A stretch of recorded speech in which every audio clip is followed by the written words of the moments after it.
Hello दोस्तों, क्या हाल है। तारीख आज 4 जनवरी 2026, दिन संडे रविवार हो गया। हिंदी तिथि माघ महीना शुरू हो चुका आज से ही। कृष्ण पक्ष प्रतिपदा यानी एकम तिथि। और आइए बात करते हैं आज के मुख्य समाचार में देश भर की तमाम बड़ी खबरों पर नजर डालते हैं। देखिए दोस्तों, एक तो आज के दिन को दुनिया भर में विश्व ब्रेल दिवस के रूप में मनाया जाता है। यानी जो लोग अपनी आंखों से देख नहीं सकते हैं, उन बच्चों की पढ़ाई लिखाई के लिए ये एक विशेष पद्धति है जिसके माध्यम से बच्चे पढ़ते लिखते हैं। इस तकनीक का आविष्कार किया था लुई ब्रेल ने, जिनकी मात्र 8 साल की उम्र में ही एक हादसे में आंखें चली गई और इसके बाद इन्होंने दुनिया भर के नेत्रहीन बच्चों के लिए पढ़ने लिखने की ये तकनीक विकसित की है। इन्हीं के नाम पर, लुई ब्रेल के नाम पर, इस तकनीक को ब्रेल पद्धति के नाम से जाना जाता है। शायद ये न होते तो नेत्रहीन बच्चों का पढ़ना लिखना भी संभव नहीं हो पाता। तो ये तो रही आज की हिस्टोरिकल बात। और चलिए आगे बढ़ते हैं खबरों में। देखिए खबर, कड़ाके की ठंड के बीच माघ मेले की शुरुआत हुई। पहले ही दिन 31 लाख से भी ज्यादा श्रद्धालुओं ने संगम मेले में डुबकी लगाई। पूर्णिमा से ही माघ मेला की शुरुआत हो चुकी है। श्रद्धालुओं ने पहले ही दिन आस्था की डुबकी लगाई और प्रयागराज माघ मेले के पहले ही दिन एक पुलिया भी बह गई। हालांकि गनीमत रही कि किसी तरह का कोई बड़ा हादसा नहीं हुआ। और वैसे इस बार माघ मेले में आने वाले श्रद्धालुओं के लिए यूपी सरकार ने एक नया मेला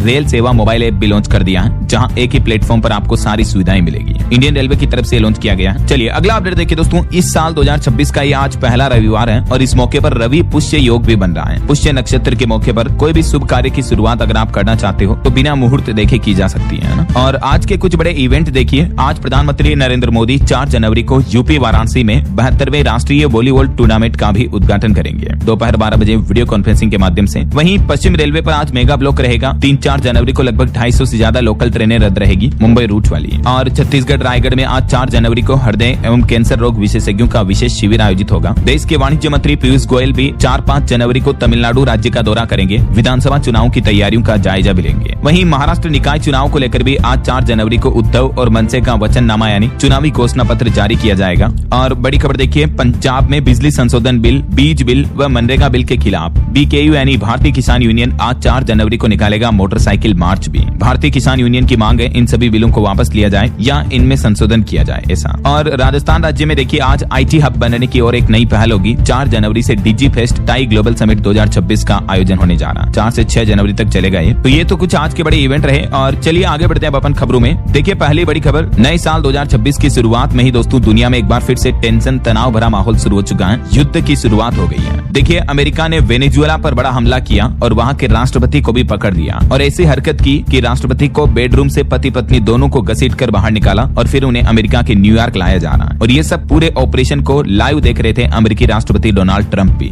इस ऑपरेशन के बाद ट्रंप बोले कि वेनेजुएला पर अब हमारा कब्जा है, वहां की सेना हमारे सामने टिक नहीं पाई। वेनेजुएला के राष्ट्रपति को पत्नी समेत बेडरूम से घसीट कर पकड़ा। अमेरिका के राष्ट्रपति डोनाल्ड ट्रंप की यह हरकत वाकई में एक निंदनीय हरकत है और इस घटना के बाद अमेरिका का अंतर्राष्ट्रीय लेवल पर दुनिया भर में कई देशों द्वारा विरोध भी देखने को मिल रहा है। इससे पहले वेनेजुएला के कई शहरों पर अमेरिकी सेना ने बीती रात मिसाइलों से हमला भी किया। ये तस्वीरें आप देख सकते हैं। आखिर अमेरिका और वेनेजुएला के बीच ये इतना बड़ा युद्ध क्यों शुरू हुआ, जबकि दोनों देशों के बीच दूरी तकरीबन 2500 किलोमीटर से भी ज्यादा है। ये ग्लोब पर नक्शे में आप देख सकते हैं कि अमेरिका और वेनेजुएला कितनी दूर है। ऐसा तो है नहीं कि हमारे भारत पाकिस्तान की तरह पड़ोसी देश है जो कश्मीर के लिए मतलब जमीनी हक की वजह से दो देशों के बीच लड़ाई हो रही हो, राइट। फिर आखिर इतनी दूरी के दो देशों के बीच इतनी भयंकर लड़ाई युद्ध क्यों हुआ, तो इसके पीछे 3 बड़े कारण बताए जा रहे दोस्तों मीडिया रिपोर्ट्स के मुताबिक। पहला तो अमेरिका का कहना है कि वेनेजुएला की सरकार अंतर्राष्ट्रीय सुरक्षा के लिए खतरा बन रही थी, वहां से अमेरिका के खिलाफ साजिशें हो रही थी। दूसरा, ट्रंप ने आरोप लगाया कि वेनेजुएला के जरिए खतरनाक ड्रग्स तस्करी हो रही है। और तीसरा, ट्रंप का यह भी आरोप है कि वहां के राष्ट्रपति की नीतियों की वजह से लाखों वेनेजुएलाई लोगों को देश छोड़कर अमेरिका भागना पड़ा है। इस वजह से अमेरिका ने वेनेजुएला पर रातों रात इतना बड़ा हमला किया और वहां की सरकार ही भंग कर दी, राष्ट्रपति को ही उठा लिया, अगवा कर लिया। देखिए जरा इन युद्ध के हालातों के बीच भारत सरकार ने भी हमारे भारतीय नागरिकों को वेनेजुएला जाने से बचने की सलाह दी है। भारतीय विदेश मंत्रालय की तरफ से ये गाइडलाइंस जारी की गई और ट्रंप बोले कि वेनेजुएला को अब अमेरिका ही चलाएगा। यानी वेनेजुएला में अगला नेता कौन होगा फिलहाल ये भी साफ नहीं है, या यूं कहें तो सीधा सीधा वेनेजुएला पर कब्जा ही कर लिया है अमेरिका ने। अमेरिका की सबसे secret special unit delta force ने इस पूरे ऑपरेशन को अंजाम दिया और वेनेजुएला के राष्ट्रपति, जिनका नाम है निकोलस मादुरो, जो एक बस ड्राइवर थे, वहां से लेकर राष्ट्रपति तक का सफर भी उनका कुछ यूं रहा, जिनको अब अमेरिका ने कैदी बना लिया है। चलिए अगली बड़ी खबर देखिए दोस्तों। बांग्लादेश में 15 दिन में चौथे हिंदू की मौत हो गई। धारदार हथियारों से हमले के बाद जिस हिंदू को आग लगा दिया था, जिसका इलाज चल रहा था, वो आखिरकार मारे गए। अब नाम था उनका खोकन दास, जिन्होंने इलाज के दौरान दम तोड़ दिया। दंगाइयों ने इन पर पेट्रोल डालकर जिंदा जलाया था। ये वाकई में बड़ी चिंता की बात है दोस्तों कि बांग्लादेश में हिंदुओं के खिलाफ लगातार कई दिनों से इतनी बड़ी हिंसक स्थितियां देखने को मिल रही है। चलिए अगला अपडेट देखिए। सरकारी कर्मचारियों के लिए बड़ी खबर आ रही है। असम राज्य बना 8वां वेतन आयोग लागू करने वाला देश का पहला राज्य है। और इस एड पे कमीशन के बाद कर्मचारियों के सैलरी और पेंशन में संशोधन किया जाएगा और इसके लागू होने की प्रभावी तारीख 1 जनवरी 2026 ही मानी जाएगी। ये देख सकते हैं असम के मुख्यमंत्री हेमंत बिश्व शर्मा की तरफ से ऑफिशियली ट्वीट करके इस बात की जानकारी भी दी गई। तो अभी तक केंद्र सरकार ने तो इसे पूरे देश में लागू नहीं किया, लेकिन असम गवर्नमेंट ने पहले ही लागू कर दिया है ना। चलिए अगला अपडेट देखिए, छत्तीसगढ़ के बक्सर में 14 नक्सली ढेर हुए। देवा का 20 नक्सलियों समेत सरेंडर भी देखने को मिला। जी हाँ, नक्सलवाद के खिलाफ भारतीय सेना के जवानों को ये बड़ी सफलता मिली है। छत्तीसगढ़ में 14 नक्सलियों को ढेर कर दिया, 20 नक्सलियों ने सरेंडर भी किया। सुकमा में 12 और बीजापुर में 2 नक्सली मारे गए। सभी के शव और हथियार भी बरामद हो चुके हैं। छत्तीसगढ़ के बस्तर में ये जवानों और नक्सलियों के बीच मुठभेड़ हुई। चलिए अगली खबर देखिए दोस्तों, उत्तर प्रदेश रोडवेज का एक नया नियम लागू होने जा रहा। अब 25 सवारी होने पर ही चलेगी बसें। इस नियम से यात्रियों को दिक्कत हो सकती है, लेकिन यूपी परिवहन निगम ने राजस्व हानि रोकने के लिए नया नियम लागू किया है, क्योंकि कई बार बसों में 5-5, 10-10 सवारी होती है, उससे बसों का खर्चा भी पूरा नहीं निकल पाता है। यही वजह कि अब यूपी में रोडवेज के लिए नया नियम लागू होगा। अब कुल मिलाकर कम से कम 25 यात्री होने पर ही बसें चलेगी ऐसा। चलिए अगला अपडेट आ रहा, इलेक्ट्रिक व्हीकल की बैटरियों पर भी अब 21 अंकों का यूनिक नंबर लगाया जाएगा, जिससे कि इन बैटरियों की क्वालिटी और असली लाइफ चेक करना आसान होगा और इन बैटरियों को रिसाइकिल करने पर नया नंबर अलॉट किया जाएगा। जी हाँ, सरकार की तरफ से इलेक्ट्रिक व्हीकल की बैटरियों को लेकर ये पूरा नया सिस्टम तैयार किया जा रहा। मिनिस्ट्री ऑफ रोड ट्रांसपोर्ट ने ईवी यानी इलेक्ट्रिक व्हीकल्स को लेकर और उनकी बैटरियों की पहचान और ट्रैकिंग के लिए ये नया आदेश जारी किया है। अब देश में हर एक इलेक्ट्रिक व्हीकल की बैटरी पर एक यूनिक आइडेंटिफिकेशन नंबर होगा, जैसे गाड़ियों का होता है ना चेसिस नंबर, वैसे ही। और इस नंबर को बैटरी पे एक आधार नंबर कहा जाएगा, बी पेन नंबर, जो कि 21 अंकों का एक यूनिक नंबर होगा हर बैटरी पर। और इस बी पेन नंबर से और क्या क्या फायदे होंगे, जिसकी डिटेल भी आप देख सकते हैं दोस्तों। चलिए सोना चांदी के भाव पर अगली खबर आ रही है कि इस सप्ताह चांदी महंगी हुई, हालांकि सोने के दाम कम हुए हैं। बीते सप्ताह भर के दौरान सोना 3174 रूपए गिर कर 1,35,000 रूपए प्रति 10 ग्राम पर आ गया। हालांकि चांदी में सप्ताह भर में भी 6,500 तक की बढ़ोतरी देखने को मिली और अभी भी चांदी का भाव 2,35,000 रूपए प्रति किलो पर चल रहा है। इस पूरे सप्ताह सोने चांदी की चाल कैसी रही, ये टेबल में आप देख सकते हैं डेटा भी, और अभी अलग अलग कैरेट के हिसाब से गोल्ड का प्राइस क्या चल रहा है, ये भी आप चेक कर सकते हैं स्क्रीन पर। चलिए अगली बड़ी खबर देखिए दोस्तों, लूटमार को लेकर एक बड़ी घटना सामने आ रही है। हैदराबाद में एक ज्वेलरी शॉप में पिस्तौल और कुल्हाड़ी लेकर घुसे बदमाश, लेकिन दुकानदार का हिम्मत और हौसला देखिए, अकेले ही दोनों बदमाशों से भिड़ गया तो डर कर लुटेरे ज्वेलरी से भरा बैग ही छोड़कर खाली हाथ भाग गए। ये घटना है तेलंगाना के हैदराबाद के राम पल्लवी एक्स रोड्स इलाके में एक ज्वेलरी शॉप की दुकान की, जिसका सीसीटीवी वीडियो भी सामने आ रहा है। देख सकते हैं आप किस तरह से ये चोर उचक के बदमाश आते हैं, अंदर घुसते हैं और फिर ज्वेलरी शॉप के मालिक के साथ मारपीट करने लग जाते हैं और सोने चांदी के गहनों को बैग में भरने लग जाते हैं। लेकिन दुकानदार इनसे भिड़ गया तो लुटेरे बैग छोड़कर भाग गए। लेकिन ऐसी घटनाएं आज भी हमारे देश में बताती हैं दोस्तों की लॉ एंड ऑर्डर, कानून का खौफ अभी भी बदमाशों में नहीं है। ऐसी घटनाओं को रोकने के लिए आज भी हमारे देश में सख्त कड़े कानून लागू करने की जरूरत है, राइट। चलिए अगली खबर देखिए दोस्तों, दिल्ली में भगवान बुद्ध से जुड़े एग्जीबिशन का उद्घाटन किया पीएम नरेंद्र मोदी ने और इस दरमियान अपने संबोधन में पीएम मोदी बोले कि 125 साल बाद बुद्ध के अवशेष भारत लाए गए। उनके लिए ये एंटीक पीस थे, हमारे लिए सब कुछ है। इन अवशेषों को दिल्ली के राय पिथौरा सांस्कृतिक परिसर में रखा गया है। ये तस्वीरें भी आप देख सकते हैं। चलिए अगली बड़ी खबर देखिए, पाकिस्तान ने चीन को संघर्ष रुकवाने का क्रेडिट दिया। आपको पता होगा अभी 4 दिन पहले चाइना ने यह बयान दिया था कि भारत पाकिस्तान के बीच जो युद्ध हुआ था उसमें हमने मध्यस्थता की थी। पहले ये क्रेडिट डोनाल्ड ट्रंप ले रहे थे और अब चाइना कहने लगा कि ऑपरेशन सिंदूर के दौरान भारत पाकिस्तान के बीच सीज फायर हमने करवाया। तो अब पाकिस्तान ने चीन के इस दावे का भी समर्थन किया। देखिए जरा, और चाइना की टेक्नोलॉजी से जुड़ी एक बड़ी खबर देखिए दोस्तों, कैंसर के इलाज पर बड़ी उपलब्धि।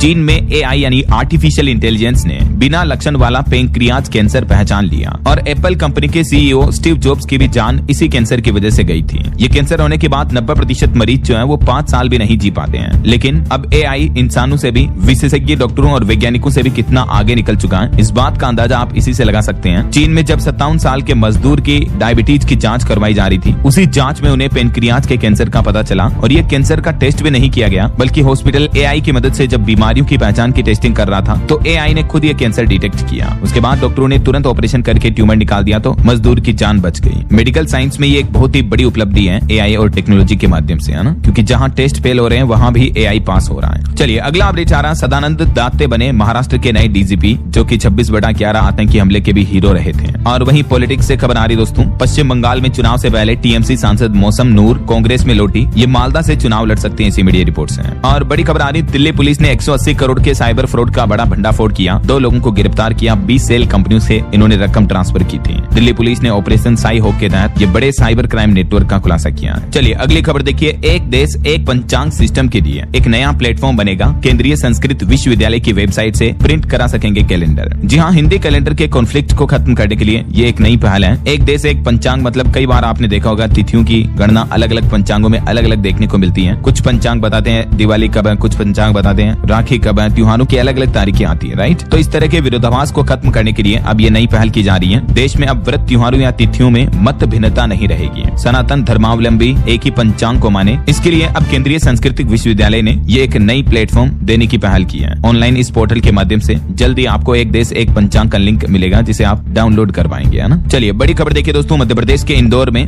जहरीले पानी की वजह से मरने वालों की संख्या का आंकड़ा बढ़कर 16 पहुंच चुका है। अभी डर के मारे लोग बाग यहाँ नल का पानी भी नहीं पी रहे हैं, लोग टैंकर और बोरिंग पर निर्भर हैं। नर्मदा के पानी से भी लोगों का भरोसा उठ गया है। दूषित पानी से अब तक 16 लोगों की मौतें हो गई हैं। और पॉलिटिक्स से जुड़े कुछ और बड़े अपडेट देखिए। तृणमूल कांग्रेस टीएमसी के राष्ट्रीय महासचिव और ममता बनर्जी के भतीजे अभिषेक बनर्जी ने बोला कि मुख्य चुनाव आयुक्त जादूगर हैं, वो वोटर गायब कर रहे हैं। भाजपा सांसद सांप की तरह हैं, कितना भी दूध पिला ले एक दिन डसेगा ही। वहीं कर्नाटक के मुख्यमंत्री सिद्धारमैया बोले कि मनरेगा हटाकर सरकार ने गांधी को दूसरी बार मारा। बीजेपी और आरएसएस महिला दलित विरोधी है। तो इसी मुद्दे पर कांग्रेस 10 जनवरी से देश भर में आंदोलन करेगी। जो केंद्र सरकार मनरेगा की जगह जी राम जी बिल लेकर आई है, तो उसके खिलाफ अब कांग्रेस 10 जनवरी से सड़कों पर उतरेगी और देश भर में आंदोलन, विरोध प्रदर्शन देखने को मिलेंगे। कई जगहों पर तो कांग्रेस ने ऐलान किया कि मनरेगा बचाओ अभियान की शुरुआत 8 जनवरी से ही हो जाएगी। और पॉलिटिक्स से एक और अपडेट आ रहा है। हिमाचल कांग्रेस के 11 नए जिलों में अध्यक्ष नियुक्त किया पार्टी ने। वहीं बीएमसी चुनाव 2026 पर भी खबर आ रही कि पार्टी नहीं बल्कि पार्षद का काम बड़ा फैक्टर बनेगा। सर्वे में खुलासा आ रहा कि 50% महिलाओं का समर्थन बीजेपी और शिवसेना को होगा। ठाकरे ब्रदर्स को एक तरफा मराठी वोट भी नहीं मिल रहे हैं। बीएमसी यानी ब्रिन मुंबई महानगर पालिका के चुनाव से पहले ये चौंकाने वाली सर्वे रिपोर्ट सामने आ रही है। और खबर है उत्तर प्रदेश में एसआईआर में लगे बीएलओ को निर्देश जारी हुए। 5 जनवरी तक पोर्टल पर अपलोड करना होगा एएसडी लिस्ट का विवरण भी। तो ये कुछ पॉलिटिक्स के अपडेट चल रहे हैं। और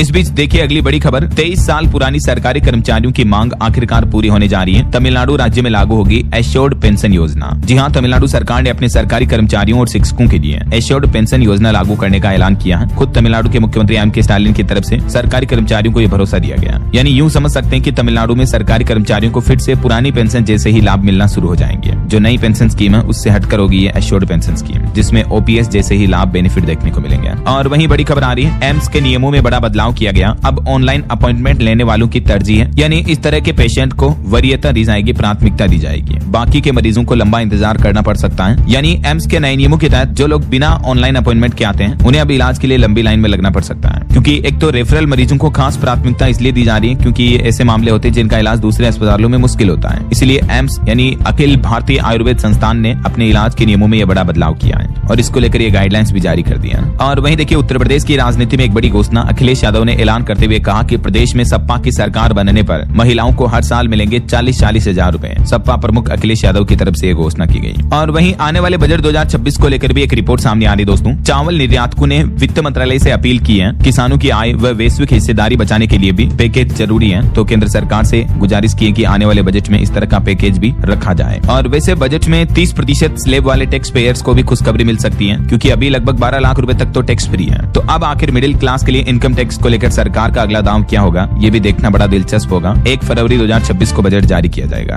अच्छा, वैसे बजट से पहले ही सरकार की तरफ से कुछ नए नियम भी लागू कर दिए गए हैं। कल शाम को मैंने डीएलएस न्यूज चैनल पर एक अलग से वीडियो डाला है। 1 फरवरी 2026 से हमारे देश में 10 नए नियम, बड़े बदलाव लागू होने जा रहे हैं। कौन कौन से, तो आप ये आज की खबरें समाप्त होने के बाद इस वीडियो को देख लीजिएगा, जिसमें आपको पूरी जानकारी मिल जाएगी। ठीक है ना। बहरहाल अभी तो अपन कुछ और महत्वपूर्ण और काम की खबरें देखेंगे दोस्तों, लेकिन फिलहाल वक्त तो चला है आज के ताजा मौसम समाचार जानने का। और हाँ, एक छोटी सी रिक्वेस्ट आपसे ये है कि अगर आप डीएलएस न्यूज चैनल से अभी तक भी जुड़े नहीं हो तो जुड़ जाइए, चैनल को सब्सक्राइब करके बेल आइकन जरूर दबा दीजिएगा और इस वीडियो पर एक लाइक और शेयर भी कर देना, ताकि आपको रोजाना की ताजा खबरें, महत्वपूर्ण मुख्य समाचार, काम के न्यूज अपडेट सबसे पहले आपके मोबाइल पर मिलते रहेंगे। ओके, और चलिए बिना टाइम वेस्ट किए सीधा आगे बढ़ते मौसम अपडेट में। तो देखिए दोस्तों, राजस्थान राज्य में तो नए साल में पहली बार कुछ जिलों में 0 डिग्री तापमान देखने को मिला। मध्य प्रदेश में अगले 3 दिन घना कोहरा छाया रहेगा। उत्तराखंड के केदारनाथ में बर्फबारी हो रही है और बद्रीनाथ में टेम्परेचर -13 डिग्री तक चल रहा है। राजस्थान में भी कोहरे की वजह से एक बड़ा हादसा हो गया, बस पलट गई, 30 पैसेंजर्स घायल हो गए। और राजस्थान के माउंट आबू में तापमान 0 डिग्री सेल्सियस पहुंच चुका है। हालात ये हो रहे हैं कि रेगिस्तानी इलाकों में भी बर्फीली हवाएं चल रही है। जयपुर, जोधपुर में फ्लाइट्स वगैरह भी लेट हुई कोहरे की वजह से।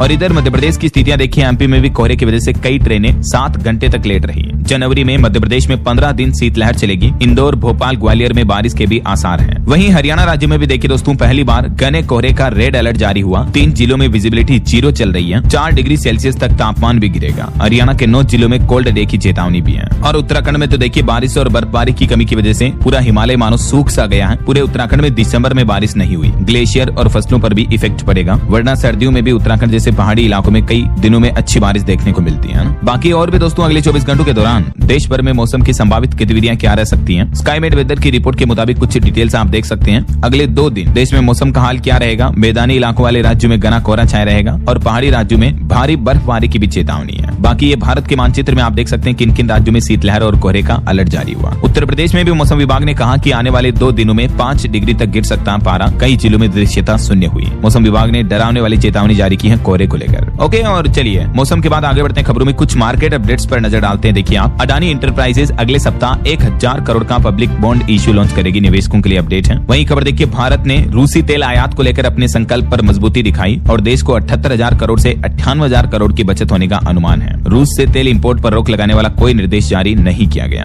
भले ही दोस्तों अमेरिका ने इसको लेकर दबाव बनाया था, लेकिन उसके बावजूद भारत रूस के बीच की दोस्ती के आगे अमेरिका टिक नहीं पाया। और निवेशकों के लिए एक और खबर है। Indira IVF, rays of believe टेम्पेंस इंस्ट्रूमेंट्स और जेराई फिटनेस समेत 8 IPO को भी मार्केट रेगुलेटर सेबी की मंजूरी मिल चुकी है। तो जल्दी ये IPO भी मार्केट में ओपन होंगे। और वहीं देखिए, टोरेंट केस ने भी अब CNG PNG के दाम घटा दिए हैं। इस कटौती के बाद पेट्रोल की तुलना में अब CNG 40% तक सस्ती हो चुकी है। लगभग 2.5 रुपए प्रति किलो तक कटौती की गई है CNG PNG के रेट्स में, है ना। और वहीं इंटरनेशनल मार्केट से बड़ी खबर देखिए, BYD दुनिया में सबसे ज्यादा इलेक्ट्रिक गाड़ियां बेचने वाली कंपनी बन चुकी है। बीते साल 2025 में 22 लाख से भी ज्यादा इलेक्ट्रिक कारें बेची BYD ने। इलोन मस्क की टेस्ला कंपनी को भी पीछे छोड़ दिया। चलिए दोस्तों, मार्केट अपडेट्स के बाद आगे बढ़ते हैं अपन खबरों में। देखिए, एक तो दिल्ली के प्रदूषण पर बड़ी खबर, एक चौंकाने वाली रिपोर्ट सामने आ रही है। CREA की रिपोर्ट के मुताबिक राजधानी में प्रदूषण की असली वजह दिल्ली नहीं है, बल्कि 65% प्रदूषण बाहर से आया है। राजधानी की जहरीली हवा पर रिसर्च में ये बड़ा खुलासा सामने आ रहा है। देखिए जरा। और वहीं दिल्ली में पोल्यूशन के बीच एक राहत भरी खबर आ रही है कि इन गाड़ियों की एंट्री पर लगी रोक हट चुकी है। वर्क फ्रॉम होम और स्कूलों में हाइब्रिड कक्षाएं भी खत्म हुई, क्योंकि अभी एक दिन पहले आपको पता होगा दिल्ली में ग्रेप 4 और ग्रेप 3 की पाबंदियां दोनों हटा दी गई हैं। तो ग्रेप के तीसरे चरण के ये सभी प्रतिबंध हटने के बाद अब BS3 पेट्रोल और BS4 डीजल वाहनों पर जो लगी रोक थी वो भी हट चुकी है। इसके अलावा निजी निर्माण कार्य, वर्क फ्रॉम होम जैसी पाबंदियां भी खत्म हो गई है। हालांकि अभी भी राजधानी में ग्रेप 1 और 2 के प्रतिबंध लागू रहेंगे, है ना। चलिए अगला अपडेट आ रहा। बिहार सरकार ने संपत्ति रजिस्ट्री के नियमों में भारी बदलाव किया है। अब इस दिन भी खुलेंगे निबंधन कार्यालय। जी हाँ, बिहार सरकार अपने राजस्व संग्रह को बढ़ाने के लिए और आम जनता को संपत्ति रजिस्ट्री में होने वाली असुविधाओं से निजात दिलाने के लिए बड़ा कदम उठाया है। और इस फैसले के तहत दोस्तों अब रविवार की छुट्टी या अन्य घोषित अवकाशों के दिन भी रजिस्ट्रार कार्यालय पूरी तरह से खुले रहेंगे, कार्यशील रहेंगे, है ना। और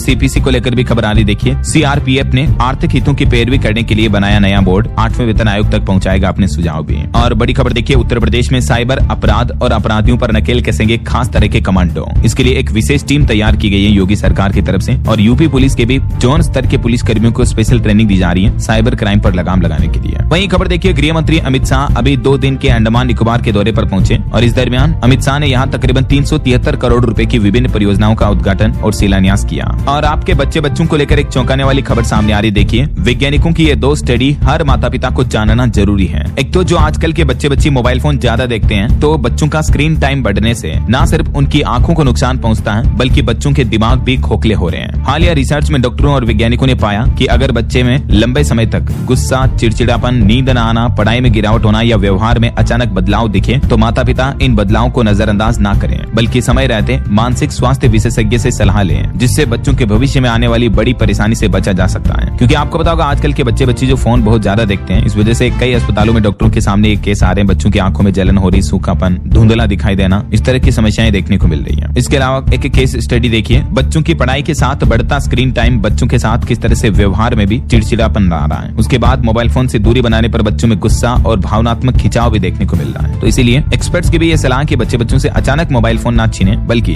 धीरे धीरे बच्चों का फोन देखने का समय कम करें और धीरे धीरे उन्हें फोन की लत छुड़ाएं। ऐसा चलिए अगली एक अच्छी रिपोर्ट सामने आ रही कि भारत बनेगा ग्लोबल इलेक्ट्रॉनिक्स हब। 41,863 करोड़ का निवेश होगा और इससे 33,791 लोगों को रोजगार नौकरियां भी मिलेगी। सरकार की तरफ से ये फैसला लिया गया है। वहीं देखिए, भारत की ऊर्जा सुरक्षा को भी मजबूती मिल रही है। एस्टेट के तहत देश में लगे 132 CBG प्लांट भी हैं। केंद्रीय मंत्री हरदीप सिंह पुरी की तरफ से डेटा जारी किए गए। इन प्लांट से हमारे देश में बायोगैस, ग्रीन एनर्जी का प्रोडक्शन हो रहा है। और एक्सपोर्ट्स पर भी अच्छी खबर है। रूबल भंडार बढ़ने पर भारत ने रूस से अपील की और कहा कि निर्यात पर ट्रेड बैरियर्स को कम किया जाए, ताकि भारत निर्यात बढ़ाने में परेशानियों का सामना न करें। वहीं MSME एक्सपोर्टर्स को भी सरकार ने बड़ी राहत दी है। उनके लिए सरकार ने 2 नई स्कीमें लॉन्च की हैं और इन योजनाओं का सीधा फायदा उन MSME को मिलेगा, खास करके जो विदेशों में अपना सामान सामान बेचते हैं, यानी एक्सपोर्ट्स वगैरह करते हैं। ये स्कीम अगले 6 साल तक के लिए लागू रहेगी, यानी 2025 से 2031 तक। इस स्कीम के तहत कम गारंटी, कम ब्याज दरों पर एक्सपोर्ट करने वाले एमएसएमई को बैंकों से लोन भी मिल पाएगा। यानी कुल मिलाकर हमारे देश में एक्सपोर्ट के बिजनेस को बढ़ावा देने के लिए सरकार 6000 करोड़ रुपए तक की मदद देगी ऐसे एमएसएमई को। सरकार ने छोटे मझोले निर्यातकों के लिए ब्याज सब्सिडी और क्रेडिट गारंटी सहायता के ये नए उपाय लागू किए हैं। और वहीं देश के बेरोजगार युवाओं के लिए अच्छी खबर देखिए, नौकरी की तलाश कर रहे युवाओं के लिए बड़ा अपडेट सामने आ रहा। अब आपको फटाफट मिलेगी जॉब्स। भर्ती प्रक्रिया का पूरा नियम ही बदलने जा रहा है। दरअसल दोस्तों, हाल ही में जो सरकार नए लेबर कोड्स लागू करने जा रही है, तो इससे हमारे देश में नौकरियों के अवसर बढ़ने की उम्मीद है, क्योंकि नए नियमों के तहत अब 300 तक कर्मचारियों वाली कंपनियों को छटनी या काम बंद करने के लिए सरकार की मंजूरी लेने की जरूरत नहीं होगी। जो लिमिट पहले 100 तक सीमित थी, तो उसको बढ़ाया गया। तो विशेषज्ञों का यह मानना कि इस नए सिस्टम से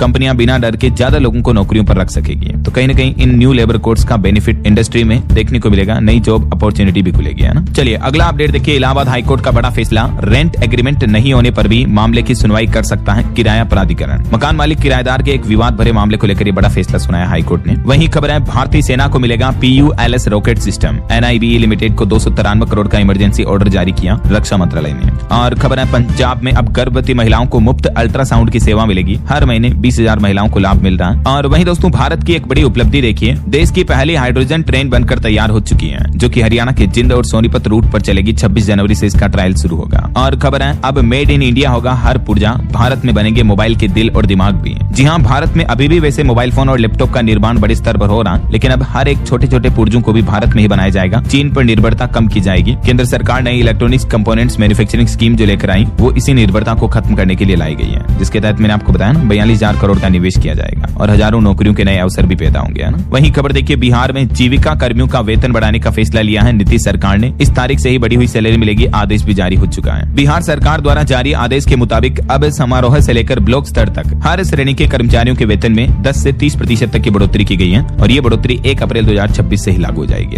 और वहीं देखिए, बिहार पुलिस ने नया हेल्पलाइन नंबर भी जारी किया। अब सीधे डीजीपी कंट्रोल रूम तक आपकी आवाज शिकायत पहुंच पाएगी। ये हेल्पलाइन नंबर भी है, फोन में सेव करके रख लीजिएगा अगर आप भी बिहार से हैं तो। चलिए अगला अपडेट देखिए, राजस्थान वालों, देश भर में कहीं भी कराओ फ्री इलाज। मुख्यमंत्री भजन लाल ने बड़ी सौगात दी है। जी हाँ, दरअसल मुख्यमंत्री भजन लाल शर्मा की पहल पर राजस्थान की MAA योजना अब देश भर में लागू होने जा रही है। MAA यानी मुख्यमंत्री आयुष्मान आरोग्य योजना जो है ना, उसको देश भर में लागू किया जाएगा। यानी पूरे देश में किसी भी राज्य में 25 लाख रुपए तक के केसलेस इलाज की सुविधा मिलेगी। 30,000 से भी ज्यादा अस्पताल इस नेटवर्क में शामिल होने जा रहे हैं। और वहीं दोस्तों, वैज्ञानिकों की एक रिसर्च रिपोर्ट सामने आ रही। देखिए, भारत में जलवायु संकट अब रोजमर्रा की हकीकत बन चुका है। करोड़ों लोग भीषण गर्मी का माहौल झेल रहे हैं। सूखा और प्रदूषण की मार भी बढ़ती जा रही है। Yale program on climate change की तरफ से ताजा अध्ययन में यह खुलासा हुआ है कि भारत में 96% लोग ये मानते हैं कि ग्लोबल वार्मिंग हो रही है। तेज तूफान, चक्रवात, बाढ़ जैसी आपदाएं भी दिनों दिन बढ़ रही हैं। ये सब कुछ प्रभाव है जलवायु परिवर्तन यानी क्लाइमेट चेंज का। चलिए अगला अपडेट देखिए, सरकार की एक बड़ी पहल, डॉक्टर अब बनेंगे शोधकर्ता। केंद्र सरकार ने बड़ी तैयारी कर ली है। 6,640 नई फेलोशिप से बदलेगा भारत का हेल्थ रिसर्च भी है। भारत के स्वास्थ्य मंत्रालय की तरफ से इस बारे में बड़ी घोषणा की गई है। नई गाइडलाइन के तहत मेडिकल छात्रों और डॉक्टरों को शुरू से ही रिसर्च से जोड़ा जाएगा ना। चलिए खबर आ रही दोस्तों, आज 4 तारीख से 6 जनवरी तक UAE और श्रीलंका के दौरे पर रहेंगे देश के सेना प्रमुख।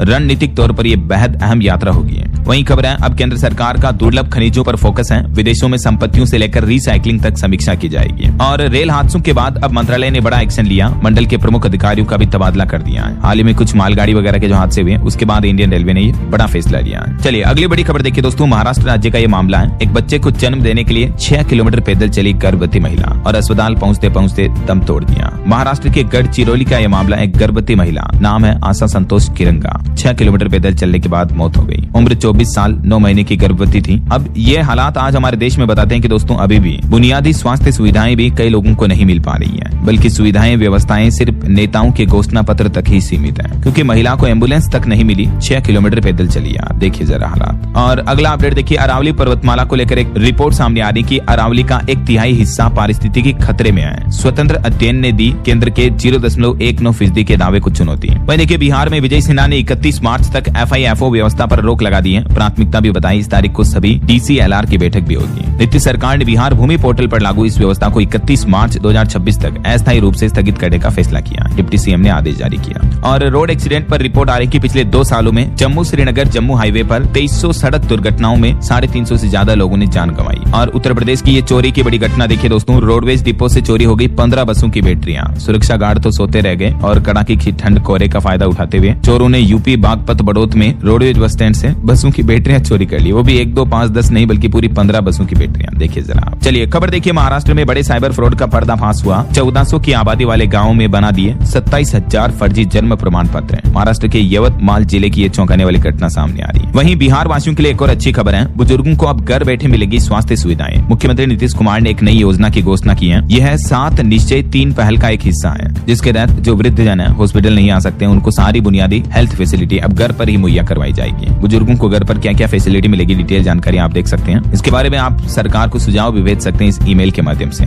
और पोक्सो मामले पर भी रिपोर्ट आ रही कि पोक्सो के मुकदमों के निस्तारण में तेजी आई। बीते साल 2025 में 109% निपटान दर रही, जो की अच्छी बात है। वहीं खबर है दोस्तों, ताजमहल अगर आप घूमने का प्लान कर रहे हैं तो अभी फ्री में देखने का मौका है। आपको टिकट वगैरह नहीं लेना पड़ेगा। जब 15 से 17 जनवरी तक शाहजहां का 3 दिवसीय उर्स मनाया जाएगा और इसी दौरान ताजमहल में पर्यटकों को निःशुल्क प्रवेश मिलेगा। और चलिए दोस्तों, कुछ इंटरनेशनल न्यूज अपडेट देखिए। पाकिस्तान में 7 इमरान समर्थकों को आजीवन कारावास की सजा सुनाई गई। और वहीं देखिए दोस्तों, न्यूजीलैंड में सिखों के खिलाफ लोगों का विरोध भी बढ़ रहा है इन कुछ कारणों की वजह से। और अमेरिका के राष्ट्रपति पर एक रिपोर्ट आ रही है कि ट्रंप हर डील में अपने परिवार का फायदा देखते हैं। खुद एक अमेरिकी अखबार ने दावा किया है कि 2025 में अपने फैमिली बिजनेस को बढ़ाया ट्रंप ने। उनके बेटे बेटी और दामाद ही उनका कारोबार संभालते हैं। और अमेरिका के न्यूयॉर्क शहर में देखिए खुलने जा रहा सबसे अनोखा डेटिंग कैफे है, जहां लड़कियों से नहीं बल्कि एआई से इश्क लड़ाएंगे लोग बाग। दिल टूटने का डर भी नहीं होगा। अमेरिका के न्यूयॉर्क शहर में ये दुनिया का पहला EVAAI डेटिंग के नाम से कैफे खुलने जा रहा। लोग अपने डिजिटल AI पार्टनर के साथ डेट करेंगे यहाँ। और बड़ी खबर देखिए, दुनिया के 2 मुस्लिम देशों में तनाव बढ़ा।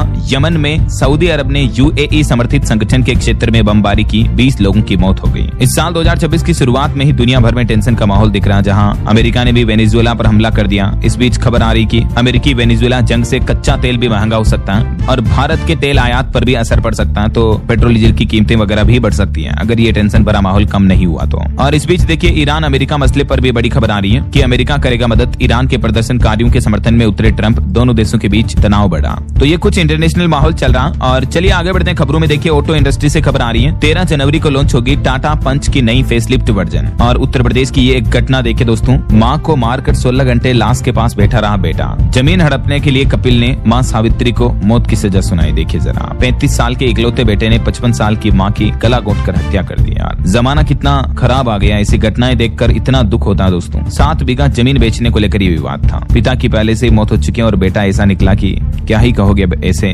गलत औलादों के बारे में। और वहीं खबर आ रही कि मुंबई का अगला महापौर मराठी और हिंदू होगा। BMC चुनाव प्रचार का आगाज करते हुए बोले देवेंद्र फडणवीस। और तेलंगाना विधानसभा में भी 2 बच्चों वाला नियम खत्म हो चुका है। निकाय चुनाव में अब बच्चों को लेकर लिमिट की कोई पाबंदी नहीं रहेगी। वहीं देखिए, पत्नी के साथ सड़क हादसे का शिकार हुए बॉलीवुड एक्टर आशीष विद्यार्थी, उन्होंने खुद वीडियो शेयर करके जानकारी दी। और उपराष्ट्रपति ने चेन्नई में 90वें सिद्ध दिवस समारोह का उद्घाटन किया। चुनाव आयोग ने देखिए ECI नेट मोबाइल ऐप को बेहतर बनाने के लिए आम लोगों से, नागरिकों से सुझाव मांगे हैं। 10 जनवरी तक सुझाव आमंत्रित किए गए। आप ऐप के माध्यम से अपने सजेशन दे सकते हैं। वहीं फाइनेंशियल ईयर 2026 में भारत का टोल कलेक्शन 9% तक बढ़ने का अनुमान है। और निवेशकों के लिए भी खबर आ रही है, भारत कोकिंग कोल का IPO 9 जनवरी से ओपन होगा। कोल इंडिया बेचेगी 10% हिस्सेदारी। वहीं रिजर्व बैंक ने एक रिपोर्ट जारी की, कहा कि अर्थव्यवस्था मजबूती से आगे बढ़ रही है। देश का बैंकिंग क्षेत्र भी सशक्त है। और बड़ी खबर देखिए, सरस घी के दाम 20 रुपए बढ़ चुके हैं। अब 300 रुपए तक महंगा मिलेगा 15 किलोग्राम वाला टिन। रेलवे से खबर आ रही है, वंदे भारत और शताब्दी एक्सप्रेस ट्रेनों में अब आपको बायोडिग्रेडेबल थाली में मिलेगा खाना। प्लास्टिक की प्लेट्स पर रोक लगेगी। लोगों की हेल्थ को लेकर रेलवे का ये फैसला है। और किसानों के लिए भी खुशखबरी देखिए, बिहार के हर पंचायत में बनेगा कस्टम हायरिंग सेंटर, जहां रेंट पर मिलेंगे किसान भाई लोगों को आधुनिक कृषि यंत्र भी। वहीं उत्तर प्रदेश में फैमिली ID कार्ड से खत्म होगा बिचौलियों का खेल। 15 करोड़ से ज्यादा लोग ले रहे हैं 98 योजनाओं का लाभ इस ID कार्ड से। अगर आपका भी नहीं बना हुआ है तो जरूर बनवा लें। और खबर आ रही है, दिल्ली में बदलेंगे टैक्सी के रूल। अब प्राइवेट कार मालिक भी टैक्सी चलाकर कमाई कर सकेंगे। रेखा गुप्ता सरकार ये नई पॉलिसी लेकर आ रही है। वैसे राजधानी वासियों के लिए एक और अच्छी खबर है। नए साल के मौके पर दिल्ली सरकार ने लोगों को तोहफा दिया। 15 महीने तक मुफ्त मिलेगी चीनी। दिल्ली में AAY राशन कार्ड धारकों को अगले 15 महीने तक मुफ्त पैक्ड चीनी मिलेगी। खुली चीनी में धूल मिट्टी आ रही थी तो दिल्ली सरकार ने ये घोषणा की है। 2027 मार्च तक इस योजना का लाभ मिलेगा ना। वहीं देखिए, बिहार को मिलेगा नया आउटिंग डेस्टिनेशन। वाल्मीकि नगर में खुल रहा international fun and water park भी।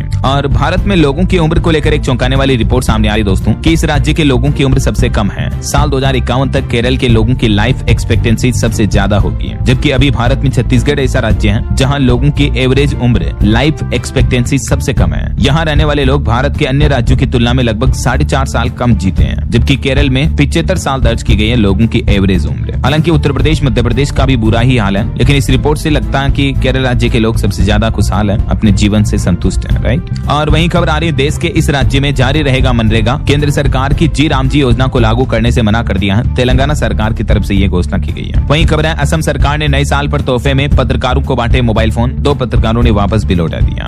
चलिए अगला अपडेट आ रहा, 19 राज्यों में घर बैठे डाउनलोड कर सकेंगे जमीन के कागजात, खरीद बिक्री और लोन मिलने में भी आसानी होगी। सरकार की तरफ से भूमि संसाधन विभाग ने जमीन के रिकॉर्ड को डिजिटल बनाने का काम लगभग पूरा कर लिया है और जल्द ही इस योजना के पहले चरण के तहत देश के 19 राज्यों में आपको ये सुविधा मिलेगी, है ना। जमीनों के रिकॉर्ड्स, डॉक्यूमेंट्स वगैरह सब कुछ ऑनलाइन डाउनलोड करने का ऑप्शन मिलेगा। और खबर आ रही है उत्तर प्रदेश अयोध्या में 47 करोड़ की लागत से बन रहे बी ग्रेड फोरेंसिक लैब को मिली रफ्तार, 91% निर्माण कार्य भी पूरा हुआ। कुछ और स्टेट न्यूज अपडेट देखिए दोस्तों। मध्य प्रदेश में एक साल में 56 बाघों की मौत हुई, 36 बाघों का शिकार हुआ। अब 10 जनवरी से 15 फरवरी तक चलेगा ऑपरेशन वाइल्ड ट्रिप 2 अभियान। और छत्तीसगढ़ में बिजली महंगी हो सकती है, पावर कंपनी ने 6000 करोड़ घाटे का दावा किया और 24% टैरिफ बढ़ाने का प्रस्ताव भी रखा है। वहीं छत्तीसगढ़ में आरआई प्रमोशन एग्जाम निरस्त हुआ और छत्तीसगढ़ में आम आदमी पार्टी की मांग है 10 फरवरी तक धान की खरीदारी किया जाए। वहीं देखिए दुनिया का सबसे बड़ा शिवलिंग बिहार के गोपालगंज तक पहुंच चुका है, जल्दी इसे बिहार के विशाल रामायण मंदिर में स्थापित किया जाएगा। घर बैठे ही आप भी दर्शन कर लीजिए, ये दुनिया का सबसे बड़ा शिवलिंग है, एक ही ग्रेनाइट के पत्थर से बना है, 10 सालों में इसका निर्माण हुआ, जरा सोचिए आप। और इस शिवलिंग को यहाँ पर रखा जाएगा जहाँ निर्माण कार्य भी चल रहा है अभी, है। और वहीं देखिए बिहार में भी पहाड़ों जैसी ठंड पड़ रही है, 21 जिलों में घना कोहरा छाने की चेतावनी। अभी सहरसा समेत 4 जिलों में तो 8वीं तक के स्कूल भी बंद रखे गए हैं। वहीं देखिए चंडीगढ़ मेयर चुनाव के लिए नोटिफिकेशन जारी हो चुका है, 22 जनवरी तक नामांकन किए जा सकेंगे, 29 को होगा तीनों पदों के लिए इलेक्शन। पंजाब में 606 कर्मचारियों को नियुक्ति पत्र भी बांटे भगवंत मान सरकार ने। और पंजाब चंडीगढ़ में भी ठंड और कोहरे को लेकर रेड अलर्ट जारी हुआ है। वहीं चंडीगढ़ में शराब की नई आबकारी नीति भी फरवरी में लागू होगी, इसमें तस्करी रोकने पर मुख्य फोकस रखा जाएगा। और पंजाब में नौकरियों पर भी खबर आ रही कि इस साल 17,800 पदों पर भर्तियां निकलेगी, विभागों से सूची भी मांगी है पंजाब गवर्नमेंट ने।